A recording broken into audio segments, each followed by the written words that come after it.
Hello ভাই, আসসালামু আলাইকুম। পড়ন্ত বিকালে দেখতে দেখতে চলে আসলাম আমরা ফেসবুকের সে অপশানে। তো ফেসবুক বন্ধুরা, আপনারা জেনে অত্যন্ত খুশি হবেন যে আপনারা জানেন বাংলাদেশ জাতীয়তাবাদী দল বিএনপি এই যে পারানগর আমরা বিএনপির সৌজন্যের তথা আজকে আমাদের উঠান বৈঠক আছে। এই উঠান বৈঠকে আমরা যে বক্তব্য বা অনুষ্ঠান শেষে যে আমরা কিছু তাবারক অর্থাৎ খাওয়া দাওয়ার কিছু ব্যবস্থা করছে। এই ব্যবস্থাপনার যে শুরু বা সূচনা এটা আমরা প্রস্তুতি নিচ্ছি।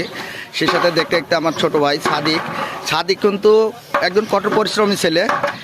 দেখতে হালকা পাতলা, কিন্তু তার মন মানসিকতা অত্যন্ত ভালো এবং খুব কঠোর পরিশ্রমী। এই যে ওকে ডাকতে না দেখতে চলে এসেছেন। এই যে পাতিলে দেখতে পাচ্ছেন মাংসগুলো অত্যন্ত সুরক্ষিত পরিবেশে উনি কিন্তু মাংসগুলো পরিবেশন তৈরি করছেন। সেই সাথে এই যে আমাদের সমুদ্রের রেসিপিগুলো আমাদের অত্যন্ত শ্রদ্ধাভাজন ব্যক্তি আমার মাস্টার সাহেব, আমার বড় ভাই, উনি কিন্তু এই গোটা দুর্গাপুর পুঠিয়া তথা আমাদের এলাকার একজন দক্ষ বাবুর্চি হিসাবে চিহ্নিত। উনি কিন্তু আমাদের সকল বিয়েবাড়ি তথা সকল অনুষ্ঠানে কিন্তু অ্যারেঞ্জমেন্ট করেন, রান্নাবাড়া করেন।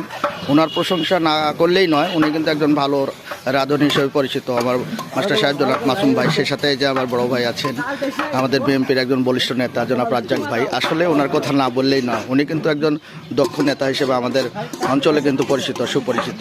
সেই সাথে আবার চাচা আছেন, নফির চাচাকে স্বাগত জানাই আজকে আমাদের অনুষ্ঠানের শুরুতে আসার জন্য। সে সাথে এই যে ছোটো ভাই, এই যে তার পিছনে দাঁড়িয়ে আছে মোল্লা সাহেব আমার চাচা। উনি কিন্তু একজন খুব এই যে ভোট পরিচালনার ক্ষেত্রে কিন্তু আমাদেরকে সর্বোপরি গঠনমূলক কথাবার্তা করে থাকেন বা ডিরেকশন দেন কীভাবে ভোট করতে হবে, কীভাবে কী করতে হবে। সেই ব্যক্তি জনাব সিদ্দিকুর রহমান সিদ্দিক মোল্লা। তো গাইজ, আপনারা যে সেখান থেকে আমাদের ভিডিওটা দেখছেন অবশ্যই বেশি বেশি লাইক শেয়ার কমেন্ট করবেন। আপনারা সবাই ভালো থাকবেন, সুস্থ থাকবেন। আপনাদের সুস্বাস্থ্য কামনা করে বিদায় নিচ্ছি আজকের এই শুরুতেই। সেই সাথে আবার এই যে বেটা হাসানুজ্জামান নুরু, সে কিন্তু সকল কাজেই করে শুরু। তো ভালো থাকেন গাইজ, আপনারা অবশ্যই ভিডিওটা বেশি বেশি দেখবেন, লাইক শেয়ার কমেন্ট করবেন। সবার সুস্বাস্থ্য কামনা করে বিদায় নিচ্ছি। আল্লাহ হাফেজ, আসসালামু আলাইকুম।